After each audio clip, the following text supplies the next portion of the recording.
So hi friends, welcome to my channel. எல்லாம் எப்படி இருக்கீங்க? ஐ ஹோப் எல்லோரும் நல்லா இருப்பீங்க. ஸோ ஃப்ரெண்ட்ஸ், டே ஸ்டார்ட் ஆகிடுச்சு. நானும் கிளாஸ் கிளம்பிட்டேன். சேம் நானும் தான் டெய்லி சொல்கிறேன் ஃப்ரெண்ட்ஸ். பட் நீங்கள் யாரும் எனக்கு சப்போர்ட் பண்ணுறது இல்லை. ஏன் பண்ணுறது இல்லை? அதையாச்சும் சொல்லுங்கள். நான் ஏதாச்சும் தப்பாக போடுறேன்னா, ஏதாச்சும் போடுறது உங்களுக்கு பிடிக்கலையா, இல்லை என்ன ப்ராப்ளம்னு சொல்லுங்கள் ஃப்ரெண்ட்ஸ். அப்போ தானே எனக்கு ஏதாச்சும் புரியும். நீங்கள் சொல்லலைன்னா எனக்கு எவ்வளோ கஷ்டமாக இருக்குது. எனக்கு தானே தெரியும். நான் இவ்வளோ வருஷமாக இதில் ஒர்க் பண்ணுறேங்க. பட் எதுவுமே இல்லைன்னா, நீங்கள் உங்கள் சப்போர்ட் இல்லைன்னா எனக்கு கஷ்டமாக இருக்குது கைஸ். ஸோ அதுக்கப்புறம் நான் இந்த பாட்டிக்கு ரொம்ப நேரம் வெயிட் பண்ணிட்டு இருந்தேன் ஃப்ரெண்ட்ஸ். பஸ் ஸ்டாப்பில் பாட்டி வந்து பஸ்ஸில் வந்து போகாமல், ஆட்டோவில் வந்து போகாமல் பஸ்ஸுக்காக வெயிட் பண்ணாங்க. பட் ஏஜ் இவ்வளோ ஆயிடுச்சு, நம்ம அம்மா மாதிரி தானே எல்லாருமே. ஸோ அதனால் போங்க பாட்டி ஆட்டோலன்னு சொன்னேன்னா, அந்த பாட்டி வந்து இல்லைடா இல்லைடா அப்படின்னாங்க. ஏன் கேட்டேன்னா, இல்லை வேணாடா அப்படின்னாங்க. சரி ஓகே, நான் அமௌண்ட் போட்டுக்கிறேன் போங்கன்னு சொன்னாங்கன்னா, சரி ஓகே ஆகிட்டாரு, ரெடி ஆகிட்டாங்க. அப்புறம் நான் ஆட்டோவை ஸ்டாப் பண்ணேன்னா, அதுக்கப்புறம் பாட்டி வந்து ஏறிட்டாங்க. பட் ஏறினதும் அந்த ஆட்டோ எடுத்துருச்சா, எனக்கு செம்ம இதாகிடுச்சு. ஐயோ, நான் பாட்டிக்கிட்ட வந்து அமௌண்ட் கொடுக்குறேன்னு சொன்னேன்.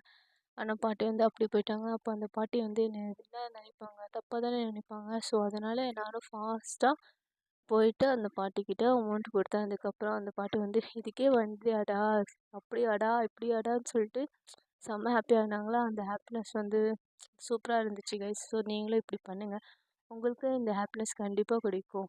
ஸோ இந்த மாதிரி ஹெல்ப் பண்ணுறது கொஞ்சம் நீங்களும் பண்ணுங்கள் கைஸ். ஐ ஹோப் நீங்கள் எல்லோரும் பண்ணிட்டு தான் இருப்பீங்க, நான் சொல்லணும்னு தேவையில்லை, கரெக்டாக? ஸோ அவ்வளோதான் கைஸ். அதுக்கப்புறம் நான் வந்து கிளாஸ்க்கு வந்தேன்.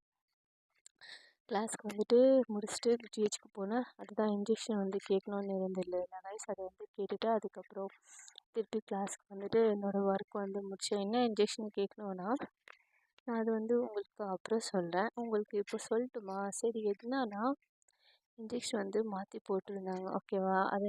அது வந்து டவுட்டாக இருந்துச்சு எனக்கு. அம்மாவுக்கு வந்து இன்ஜெக்ஷன் போடணுமா, அப்போ வந்து மாற்றி போட்டிருந்தாங்க. ஸோ அது எனக்கு டவுட்டாக இருந்துச்சு. அது போடுறது கரெக்டாக இருக்குமா இல்லையா, என்ன பண்ணுறது, அம்மாவுக்கு ஏதோ ஆயிடுச்சுன்னா என்னால் தான் ஆகும், அப்படி இப்படின்னு சொல்லிட்டு நான் பயந்துகிட்டே இருந்தேன், ஓகேவா? ஸோ அதுதான் ஒன்ஸ் வந்து டவுட் கேட்கலாம் வேறு டாக்டர்கிட்ட போயிட்டு சொல்லிட்டு நான் போனேன் கைஸ். ஸோ அவங்க வந்து கிளியர் பண்ணிட்டாங்க. ஸோ அவங்க கிளியர் பண்ணது எனக்கு ரொம்ப பிடிச்சது. அதுக்கப்புறம் எனக்கு சாட்டிஸ்ஃபைடாக ஆகிடுச்சு. அதுக்கப்புறம் நான் வந்து கிளாஸ்க்குலேருந்து பஸ் ஸ்டாண்டுக்கு வந்தேன். அப்போ வந்து தம்பி வந்துட்டுருந்தான். ஸோ அம்மா வந்து சிக்கன் வாங்கிட்டு வர சொல்லிட்டாங்க கைஸ். ஸோ அதனால் சிக்கன் வாங்கிட்டு ரொம்ப ஹெவி டே கைஸ். எவ்வளோ ஒர்க் முடிச்சிருக்கேன் நீங்களே பாருங்கள். ஃபைனலாக வீட்டுக்கு கிளம்பிட்டேன். ஐ ஹோப் உங்களுக்கு அந்த வீடியோ பிடிச்சா like share subscribe. Bye guys, love you all. Tata, see you.